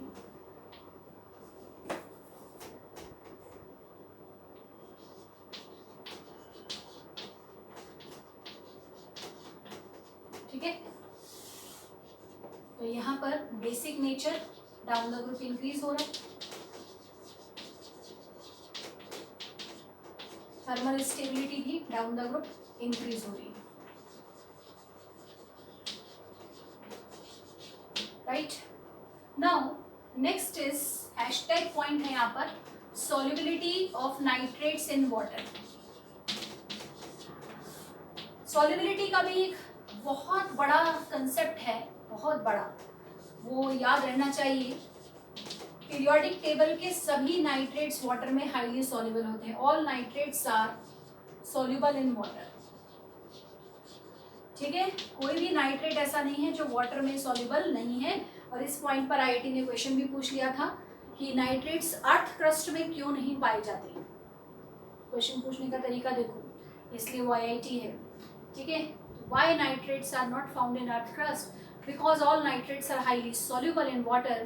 तो सारे नाइट्रेट्स ओशंस में चले गए, अर्थ का जो फॉर्मेशन हुआ, और रेन वाटर से भी जो है सभी नाइट्रेट्स ओशन वाटर में प्रेजेंट है। तो नाइट्रेट्स, सारे नाइट्रेट्स वाटर सॉल्युबल होते हैं, कोई एक्सेप्शन नहीं है। और एल्कली मेटल के नाइट्रेट्स तो डेफिनेटली भाई पीरियोडिक टेबल में सबसे ज़्यादा सॉल्युबल किसके कंपाउंड्स होते हैं? एल्कली मेटल के ही कंपाउंड्स हैं, ये याद रहे। तो lithium nitrate, sodium nitrate, KNO3, RbNO3 and CsNO3। ठीक है, इसमें ऑर्डर कैसा रहेगा बेटा? यहां पर थोड़ा ऑर्डर रिवर्स हो गया। It means solubility decreases down the group.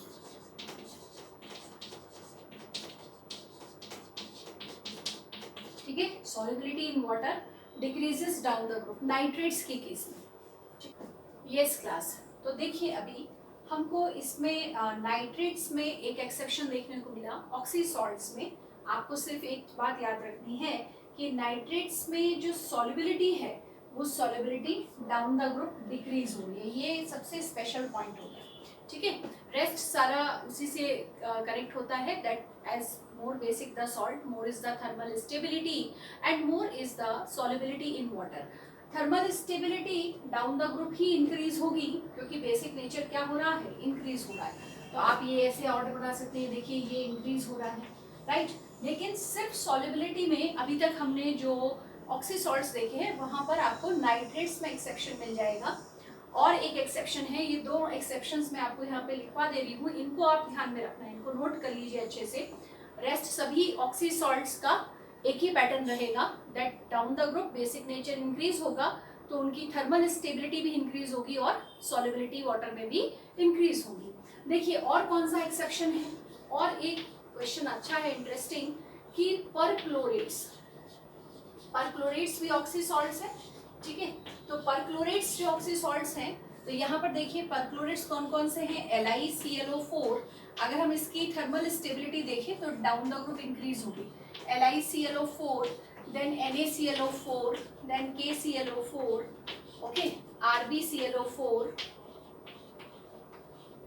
And CsClO4, ठीक है, ऐसा ऑर्डर रहेगा।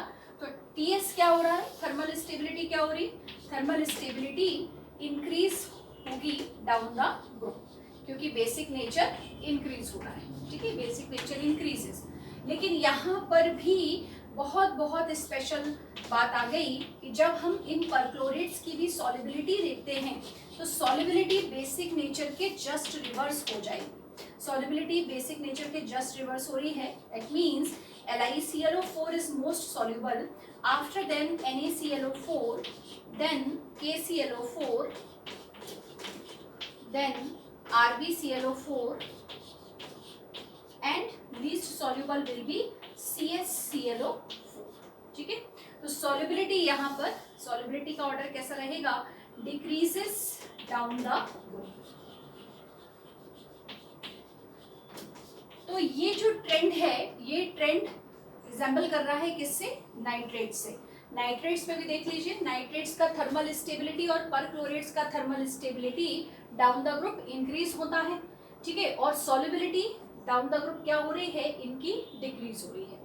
इट मीन्स यहाँ पर लिथियम के नाइट्रेट और लिथियम के परक्लोरेट सबसे ज़्यादा सॉल्युबल हो जाते हैं वाटर में। देखिए यहाँ बहुत स्पेशल रीजंस भी आएंगे, जो मैंने कहा कि सॉल्ट एनालिसिस पार्ट में बहुत डिटेल में सॉल्युबिलिटी का हम कंसेप्ट पढ़ेंगे, वहाँ पर इसको एक्सप्लेन मैं करूँगी, जो जो एक्सेप्शंस आ रहे हैं इधर, राइट। नाउ अब आ जाते हैं कि देखो वैसे भी अगर आपको कोई टिल देन कोई रीज़न पूछता है तो रीज़न क्या रहेगा कि अगर कोई कंपाउंड जैसे ये कहा कि वाई कि why NaClO4 is soluble in water, तो आप क्या बोलेंगे कि लैटिस एनर्जी इसकी कम है, हाइड्रेशन एंथैल्पी ज़्यादा है। हाइड्रेशन एंथैल्पी से LiClO4 सॉल्युबल हो रहा है, तो इस hydration energy is greater than it's lattice enthalpy and that's why LiClO4 is soluble in water. तो ये बेसिक रीज़न यही है, ठीक है। अब हमको उनकी एग्जैक्ट वैल्यूज़ तो याद नहीं रख सकते हम, ना हम उसको पता कर सकते हैं। एक्सपेरिमेंटल डेटा दिया गया है और उससे उन्होंने हमको ये ऑर्डर बताया है, ठीक है। तो हम सिर्फ ऑर्डर्स को ध्यान में रख सकते हैं। कहीं कहीं पर कंसेप्ट्स हैं, तो वो कंसेप्ट्स जैसे मैंने आपको बताए बेसिक नेचर से आप कोरिलेट कर सकते हैं, ठीक है। हैलाइड्स में ये बेसिक नेचर वाला कंसेप्ट नहीं चलेगा। ये बेसिक नेचर से आप जब जो है पैटर्न्स फाइंड कर रहे हैं, ऑर्डर्स फाइंड कर रहे हैं, ये आपको ऑक्सी सॉल्ट्स में हेल्प करेगा। तो कार्बोनेट्स, बाइकार्बोनेट्स, नाइट्रेट्स एंड अभी आने वाले हम सल्फेट्स पर। यहाँ पर बेसिक नेचर का कंसेप्ट बिल्कुल फिट है। मोर basic the salt, more is the thermal stability and more is the solubility in water. सिर्फ सॉल्युबिलिटी का एक्सेप्शन आपको नाइट्रेट्स में और परक्लोरेट्स में यहाँ पर भी मिल गया है, ये 2 सॉल्ट्स के लिए, ठीक है, नोट कर लिया। चलो अब आगे देखते हैं। Next is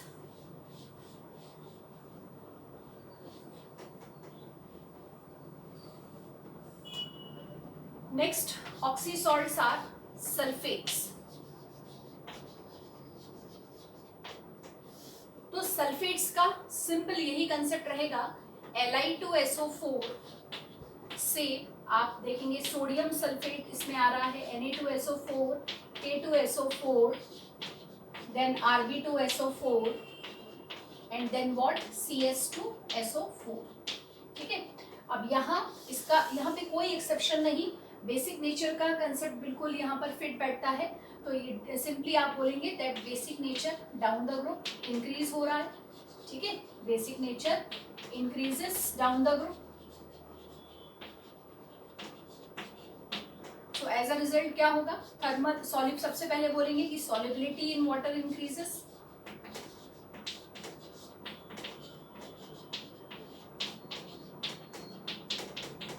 and as thermal stability also increases down the road,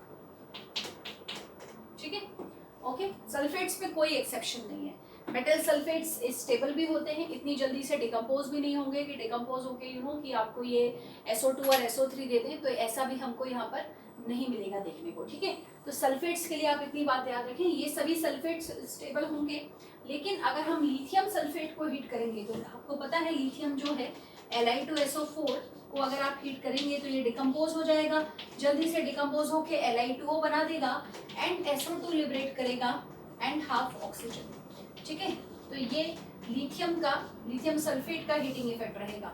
और पीरियोडिक टेबल के सभी सल्फेट्स डिकम्पोज हो सकते हैं, SO2 एंड SO3 दे सकते हैं, कॉरेस्पॉन्डिंग ऑक्साइड बना सकते हैं, लेकिन 4 वैलेंस है ये, सोडियम, पोटेशियम, रुबिडियम, सीजियम, इनके सल्फेट्स कैसे रहेंगे, एक पर्टिकुलर टेम्परेचर तक स्टेबल रहते हैं, जल्दी से डिकम्पोज नहीं होते। ठीक है बेटे, क्लियर हो गया। तो ये सारी बातें हमने डिस्कस कर ली ऑक्सी सॉल्ट की। ठीक है, ऑक्सी सॉल्ट्स के सारे स्पेसिफिक ऑर्डर अच्छे से इनको नोट कर लीजिए। डायरेक्ट क्वेश्चन इन पर आएंगे, सीधा सीधा क्वेश्चन है, और मैंने एक सिंपल सा कंसेप्ट सिखा दिया है, वो ध्यान में रखो और क्वेश्चन जल्दी से सॉल्व हो जाएगा आपका।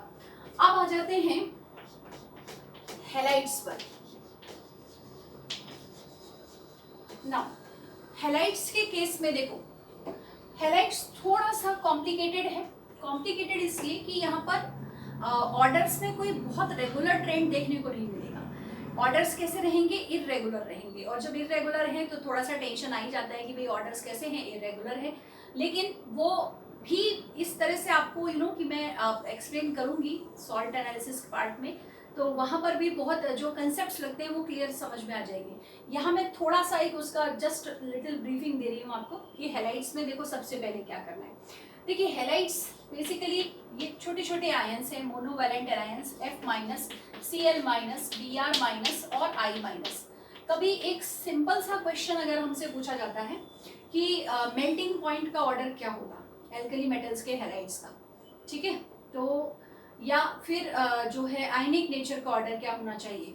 तो देखिए यहाँ पर सबसे पहले ये सारे हैलाइड्स, यहाँ जो X- है, ये X-, ये सारे हैलाइड हो सकते हैं, LiX, then NaX, then KX, then RbX and then CsX।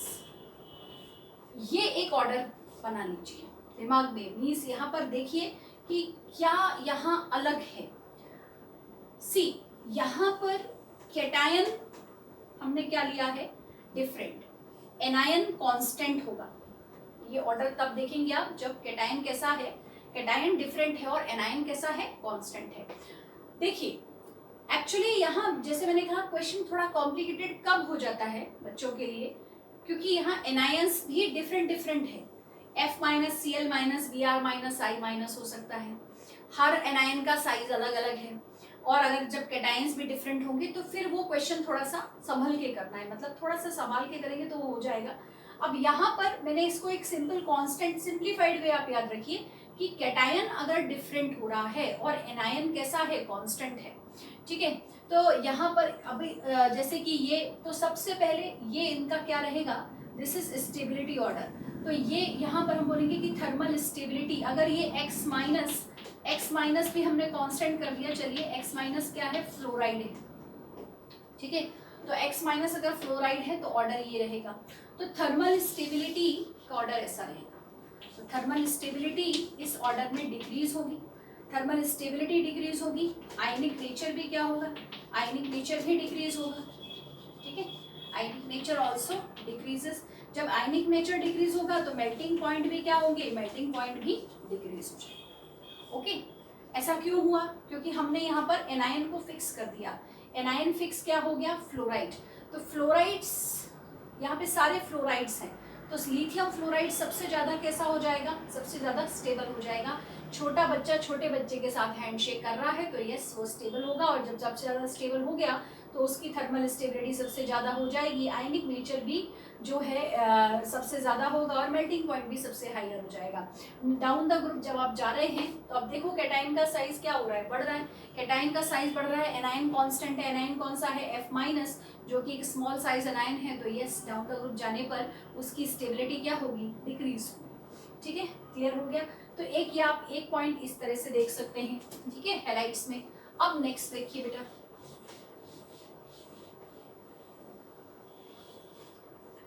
Next अगर हमको यहाँ पर मेटल कैटायन कांस्टेंट करना है, ठीक है, मेटल कैटायन मीन्स यहाँ पर कांस्टेंट है और हैलाइड्स डिफरेंट हो रहे हैं, तो metal fluoride, metal chloride, metal bromide and metal iodide. ठीक है, ये मेटल्स सेम भी हो सकते हैं, लिथियम भी हो सकता है। एक मेटल कांस्टेंट कर दिया, मान लो हम लिथियम का कंपैरिजन कर रहे हैं, ठीक है, या सोडियम का कंपैरिजन कर रहे हैं, तो LiFl, LiCl, LiBr, LiI ये हो सकता है, या फिर NaF, NaCl, NaBr, NaI, या KF, KCl, KBr, KI, इस टाइप से भी पैटर्न बन सकता है। तो अगर इस टाइप का क्वेश्चन दिया है, इस टाइप का ऑर्डर दिया है तो बहुत ईजी है। देखिए बिल्कुल अच्छे से दिमाग में रखिए कि fluorides are always most ionic, then chlorides, then bromides and then iodides, ठीक है। तो इसलिए ये जो ऑर्डर रहेगा, यहाँ पर कुछ प्रॉपर्टीज फिक्स हो गई जब हमने क्या किया हुआ है, हेलोजन डिफरेंट है, डिफरेंट हेलोजन्स हैलाइड्स के बीच में कंपैरिजन हो रहा है, और मेटल कैटाइन कैसा है, कांस्टेंट है, तब आप क्या बोलेंगे बेटे, तब इसमें सबसे पहली बात आ जाएगी कि दैट आयनिक नेचर क्या होगा, डिक्रीज होगा, आयनिक नेचर डिक्रीज होगा, और इस वजह से थर्मल स्टेबिलिटी भी क्या होगी, डिक्रीज होगी, and as a result melting point भी क्या होंगे, डिक्रीज होंगे। तो जो हैलाइड्स के कॉम्प्लिकेशंस हैं उसमें एक हमारे लिए इजी बात हो गई, वो इजी बात क्या है कि फ्लोराइड सबसे ज्यादा आयनिक होते हैं, then chlorides, then bromides and then iodides, ठीक है। एक हमने ये देख लिया, कंसेप्ट सीख लिया, और ये भी चेक किया कि अगर मेटल कैटायन डिफरेंट है, ठीक है, मेटल कैटायन डिफरेंट है और एनायन कांस्टेंट है, समझ रहे, एनायन सपोज मैंने ले लिया है यहाँ पे क्या, F-, तो थर्मल स्टेबिलिटी का ट्रेंड यही रहेगा, थर्मल स्टेबिलिटी का ट्रेंड यही रहेगा। थर्मल स्टेबिलिटी इस तरह से कैटायन का साइज बढ़ने पर डिक्रीज होगी, आयनिक नेचर भी डिक्रीज होगा, और मेल्टिंग पॉइंट भी डिक्रीज होगी। Okay done. तो ये दो बातें आपने हैलाइड्स की सीखी। अब एक सॉल्युबिलिटी के कंसेप्ट में मैं अभी आपको सिर्फ लिथियम के जो है, ओनली लिथियम के हैलाइड्स की सॉल्युबिलिटी सिखाती हूँ, when cation is constant and anions are different, और आगे इसके सब थोड़े से इरेगुलरिटीज हैं तो वो आगे बाद में उनके एक्सप्लेनेशंस दिए जाएंगे, ऑर्डर आपको मिल जाएंगे। अभी ऑर्डर देख लेते हैं। तो देखो सबसे पहला एक क्वेश्चन आता है कि चलो हम कंपेयर करते हैं लिथियम के डिफरेंट हैलाइड्स में। लिथियम के डिफरेंट हैलाइड्स कौन कौन से हैं, LiF, LiCl, LiBr and LiI, ठीक है। अब वो हमसे सबसे इंपॉर्टेंट क्वेश्चन इसमें बनता है सॉल्युबिलिटी का ऑर्डर, ठीक है, सॉल्युबिलिटी का ऑर्डर। और अगर हम अभी ये जो हमने दो ट्रेंड्स पढ़े हैं, इन दो ट्रेंड्स में अगर आप कंपेयर करें तो ये किससे रिजेंबल कर रहा है, कोई बता सकता है ये किससे रिजेंबल कर रहा है, क्या ये इससे रिजेंबल कर रहा है, हाँ ये इससे रिजेंबल कर रहा है। मेटल कैटायन कैसा है, कांस्टेंट है, एनायन क्या हो रहा है, डिफरेंट हो रहा है। और जब ऐसा है कि मेटल कैटायन कांस्टेंट है और एनायन डिफरेंट हो गया, तो हमसे जब थर्मल स्टेबिलिटी, मेल्टिंग पॉइंट, आयनिक नेचर पूछा गया तो यही पैटर्न आएगा। इट मीन्स हम फटाफट इसका आंसर लिख सकते हैं कि यहाँ पर क्या होगा, आप इसको इस तरह से लिख देंगे कि ये 3 पॉइंट फिक्स हो गए कि ionic nature down the group decrease हो रहा है, ठीक है, हेलोजन्स का साइज इंक्रीज होने की वजह से आयनिक नेचर डिक्रीज होगा, थर्मल स्टेबिलिटी क्या हो जाएगी, वो भी डिक्रीज होगी जैसे जैसे हैलाइड आयन का साइज इंक्रीज होगा, और मेल्टिंग पॉइंट भी डिक्रीज हो जाएगा। इट मीन्स इनमें सबसे ज्यादा आयनिक क्या हो गया, सबसे ज्यादा आयनिक हो गया लिथियम फ्लोराइड, और मैक्सिमम आयनिक है, इस वजह से इसका मेल्टिंग पॉइंट भी सबसे ज्यादा होगा। और रीजन समझ में आ रहा है, छोटे छोटे बच्चे हैंडशेक कर रहे हैं, तो यस पैकिंग स्ट्रांग हो जाएगी, आयनिक बॉन्ड स्ट्रांग बनेगा। तो देखो कितनी इजीली ये क्वेश्चन हो गया। अगर इस टाइप का ऑर्डर दिया उन्होंने तो बहुत फटाफट आपने सॉल्व कर लिया। आपने ये चेक किया कि भाई क्या डिफरेंट है, मेटल कैटायन कांस्टेंट है, एनायन डिफरेंट हो रहा है, तो ये 3 प्रॉपर्टीज फिक्स हैं। सॉल्युबिलिटी की बात मैंने नहीं की है, सॉल्युबिलिटी में पंगे थोड़े ज़्यादा हैं, सॉल्युबिलिटी में आपको संभल के चलना पड़ेगा, वो मैं आपको बताऊंगी, वैसे वैसे कर तैयार करना है उनको। और दूसरा यहाँ पर अगर कैटायन डिफरेंट हो गया और हेलोजन सेम है तो थर्मल स्टेबिलिटी डिक्रीज होगी, आयनिक नेचर भी डिक्रीज इस तरह से होगा, और मेल्टिंग पॉइंट भी इस तरह से डिक्रीज होगा, ठीक है। आगे इतनी बात समझ में। अब जल्दी से देख लेते हैं, ये जो हमने 4 लिखे हैं, चलो इनकी सॉल्युबिलिटी का तो पैटर्न कम से कम हम समझ ही लें। चलिए देखिए, सो let us compare LiF, LiCl, LiBr and LiI, इसकी हम सॉल्युबिलिटी स्टडी कर रहे हैं, ठीक है। अब अगर हम सॉल्युबिलिटी का ट्रेंड समझें तो सॉल्युबिलिटी में आपको देखो 2-3 बातें याद रखनी है। सॉल्युबिलिटी के लिए बेसिक रीजन क्या होता है किसी भी कंपाउंड का, कि when hydration energy is greater than lattice energy of ionic compound then that compound is soluble in water. तो ऐसा कंपाउंड वाटर में 100% डिजॉल्व हो जाएगा जल्दी से। लेकिन अगर किसी कंपाउंड की हाइड्रेशन एंथैल्पी कम है और उसकी लैटिस एंथैल्पी ज़्यादा है, ठीक है, मीन्स वो हाइड्रेशन एनर्जी रिलीज तो हो रही है लेकिन इतनी ज़्यादा रिलीज नहीं हो रही है कि वो उसकी लैटिस एंथैल्पी को कंपनसेट कर सके। सपोज किसी आयनिक कंपाउंड के फॉर्मेशन में जो लैटिस एंथैल्पी रिलीज हुई, लैटिस एंथैल्पी मालूम है सभी को भाई, 1 मोल आयनिक कंपाउंड के फॉर्मेशन में जितनी अमाउंट ऑफ एनर्जी रिलीज होती है उसको हम क्या बोलते हैं, लैटिस एंथैल्पी।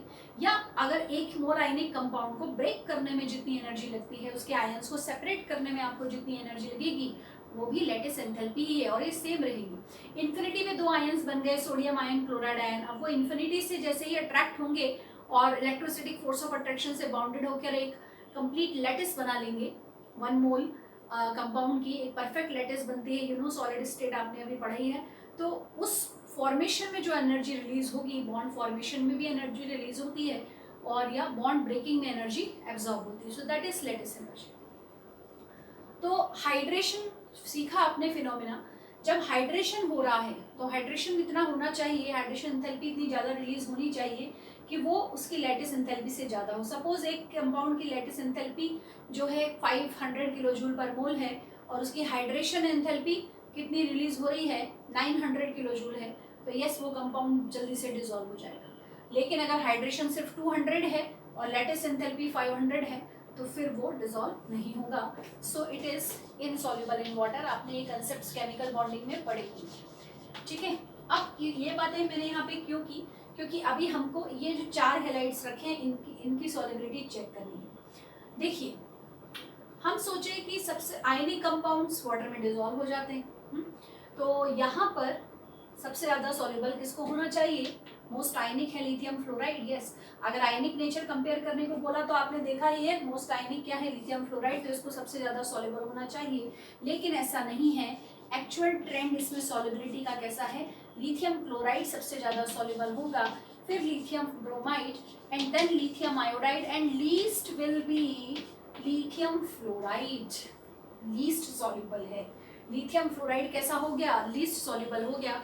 क्यों हुआ लीस्ट सॉल्युबल, सोचो क्यों हो रहा है ऐसा, लिथियम फ्लोराइड बेचारा क्यों सबसे पीछे हो गया, जबकि इन चारों कंपाउंड्स में मोस्ट आयनिक कंपाउंड क्या है, लिथियम फ्लोराइड है, ठीक है। नाउ सी, अब अगर इसमें रीजन क्या आ रहा है, पहले तो हम ये ट्रेंड लिख ले भाई, हमने ये जो परफेक्ट ट्रेंड है ये किसका है, solubility in water. It means अगर लिथियम के हैलाइड्स की बात की जाए तो सबसे ज़्यादा सॉल्युबल लिथियम का क्लोराइड होता है, ठीक है। और ये इससे भी प्रूव होता है कि लिथियम के जो क्लोराइड्स हैं उनके वो हाइड्रेट्स एग्जिस्ट करते हैं, means LiCl, therefore you can write that LiCl dot twice H2O, LiCl dot 4H2O exist, इसके हाइड्रेट्स एग्जिस्ट करेंगे, ठीक है, बाकी सबके हाइड्रेट्स एग्जिस्ट नहीं करेंगे। आ रही है बात समझ में। अब देखिए कि ऐसा क्यों हुआ, सबसे पहले हमें देखना है कि ये क्यों हो रहा है। देखो अगर हम कोवलेंट कैरेक्टर देखें तो लिथियम एक छोटा कैटायन है, स्मॉल कैटायन की पोलराइजेशन पावर बहुत हाई होती है और यहाँ पर जैसे जैसे एनायन का साइज बढ़ेगा तो लिथियम क्या करने लगेगा, पोलराइजेशन स्टार्ट कर देगा। पोलराइजेशन स्टार्ट करेंगे तो देखेंगे कि कोवलेंट कैरेक्टर क्या हो गया, इंक्रीज होता जा रहा है। तो कोवलेंट कैरेक्टर आयोडाइड तक आते आते सबसे ज़्यादा हो जाएगा, तो lithium iodide is most covalent है। तो यहाँ से यहाँ तक का पैटर्न तो बिल्कुल क्लियर हो गया, क्योंकि कोवलेंट कैरेक्टर इंक्रीज हो रहा है तो सॉल्युबिलिटी वाटर में क्या होगी, डिक्रीज होगी, ठीक, क्लियर हो गया। यहाँ लिथियम क्लोराइड में भी स्लाइट कोवलेंट कैरेक्टर रहता है, याद रहे। LiCl is also having significant covalent character, but yes, it has ionic character as well, so it is soluble in water. But LiBr, Lii, anion जितना बढ़ेगा उतना ज़्यादा क्लाउड्स का डिस्टॉर्शन होगा, जैसे कि Li+, ये स्मॉल कैटायन मैंने बताया था आपको, और एनायन I- बड़ा आ गया, ठीक है, तो ये I- है और ये Li+ है, तो ये इसके क्लाउड को जल्दी से डीफॉर्म कर देगा, और डीफॉर्म करने की वजह से इसमें मैक्सिमम कोवेलेंट कैरेक्टर आ जाएगा। तो लिथियम आयोडाइड को लीस्ट सॉल्युबल होना चाहिए, लेकिन उससे भी ज़्यादा लीस्ट सॉल्युबल हो गया कौन सा कंपाउंड, लिथियम फ्लोराइड। तो why lithium fluoride is insoluble, in fact it is ionic in nature, because reason is here. अब ये रीजन यहाँ से आ गया, आप स्ट्रेट फॉरवर्ड बोल सकते हैं। इट मीन्स अगर तब भी ये आयनिक होने के बाद भी ये इनसॉल्युबल हो रहा है, तो क्लियर है कि इसकी लैटिस एंथैल्पी बहुत ज़्यादा है इसकी हाइड्रेशन एंथैल्पी से, ठीक है। यहाँ पर अब देखिए बेटा, लिथियम की Li+, ये जब पैकिंग देखी गई तो एक स्मॉल कैटायन एक स्मॉल एनायन से कंबाइन हो रहा है, तो ये बॉन्ड Li+ एंड F-, ये बॉन्ड आयनिक है, 100% आयनिक बॉन्ड है। और यहाँ पर उसके बाद इसकी लैटिस एंथैल्पी बहुत ज़्यादा होती है, lattice enthalpy is greater than its hydration enthalpy. We know that Li+ is having greater hydration power, उसका हाइड्रेशन पावर बहुत ज़्यादा है, तो क्या ये इतना और F- भी छोटा एनायन है, उसका भी हाइड्रेशन पावर ज़्यादा होगा, तो क्या इन दोनों की कंबाइंड हाइड्रेशन पावर सफिशिएंट नहीं है, इनकी लैटिस एनर्जी को कंपनसेट नहीं कर पा रही है? तो बिल्कुल नहीं कर पा रही है। एक्चुअली डिफरेंस कितने का होता है, हार्डली 40 to 50 किलोजूल पर मोल का। मीन्स यहाँ पर कुछ 1100 किलोजूल पर मोल लैटिस एंथैल्पी रिलीज होती है LiF के फॉर्मेशन में, और हाइड्रेशन एंथैल्पी इसकी 1050 किलोजूल पर मोल होती है।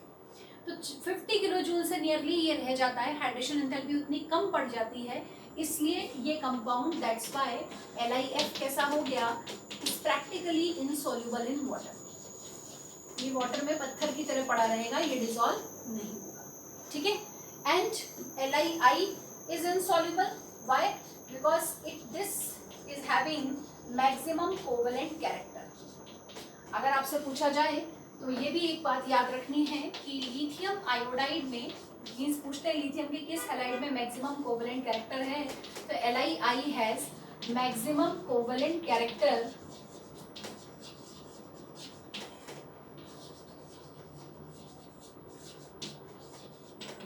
therefore insoluble in water,